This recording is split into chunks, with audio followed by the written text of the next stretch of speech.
ઓમ નમઃ શિવાય। મહાશિવરાત્રિ એક વર્ષમાં 12 વખત આવતી હોય છે, પણ મહા મહિનામાં આવતી શિવરાત્રિનો મહિમા અનેરો છે। ધાર્મિક મહિમા જોઈએ તો આ દિવસે શિવ પાર્વતીના વિવાહ થયા હતા। શિવજી વૈરાગ્ય જીવન છોડી ગૃહસ્થ જીવનમાં આવ્યા હતા।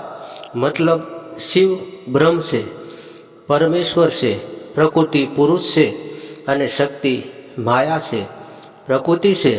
શિવ નિરાકાર સ્વરૂપમાંથી સાકાર સ્વરૂપમાં આવ્યા હતા।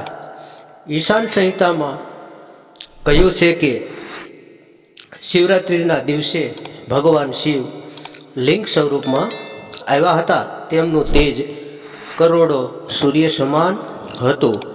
દેવો દાનવોએ જ્યારે સમુદ્ર મંથન કરેલું ત્યારે તેમાંથી 14 પ્રકારના રત્નો નીકળ્યા હતા અને એક કાલકૂટ નામનું ઝેર નીકળ્યું હતું।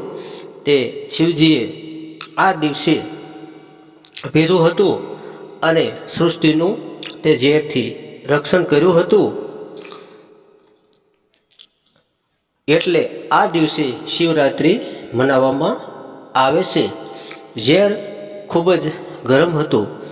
બીલીપત્રની પ્રકૃતિ ઠંડી છે, માટે તે દિવસે બીલીપત્ર ચડાવવાથી અનેરું ફળ મળે છે। આ ધાર્મિક મહિમા છે। હવે વૈજ્ઞાનિક મહિમા જાણીએ। શિવરાત્રિના દિવસે ગ્રહોનું ઉત્તર તરફ પરિભ્રમણ થાય છે। મનુષ્યનું જીવન 2 પ્રકારનું હોય છે, એક અંતર્મુખી અને બીજું બહારમુખી। આ દિવસે મનુષ્યમાં એક આધ્યાત્મિક ઉર્જા ઉત્પન્ન થાય છે અને જે બ્રહ્મ સુધી લઈ જાય છે। આ દિવસે એટલે જ રાત્રિ જાગરણ કરવાનું હોય છે અને 4 પ્રહરની પૂજાનો મહિમા છે। આસન પર બેસી બને એટલું ભજન નામ સ્મરણ કરવું જોઈએ।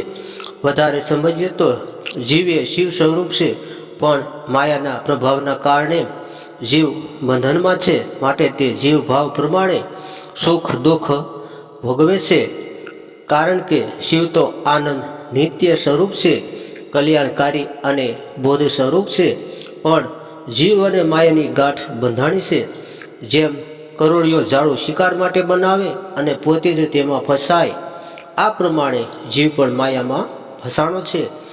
જીવ શિવથી અલગ થયો છે, માટે સુખ અને દુઃખ ભોગવે છે। આપણા દેહમાં શિવ બિરાજે છે।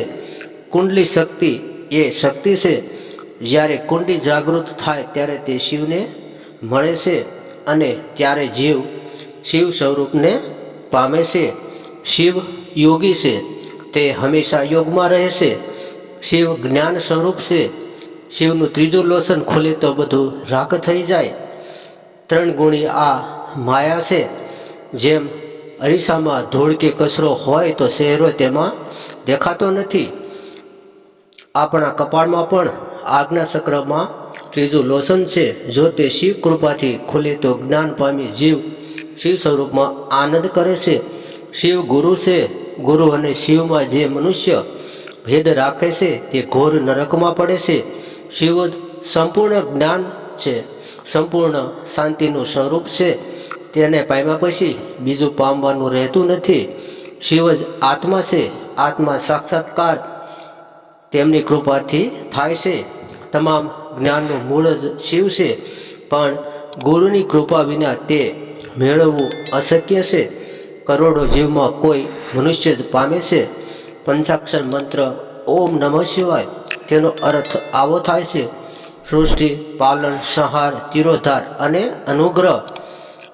શિવજીએ સૃષ્ટિનું કાર્ય બ્રહ્માજીને આપ્યું, પાલન ભગવાન વિષ્ણુને આપ્યું, સંહાર તેમની પાસે રાખેલ, તિરોધાન વાયુમાં રહે છે, તે એક જગ્યાએથી બીજી જગ્યાએ લઈ જાય છે, અને અનુગ્રહ એટલે કે શિવજીએ જેને ભાવ ભક્તિથી ભજે છે તેને શિવજીનો પ્રેમ પ્રાપ્ત થશે।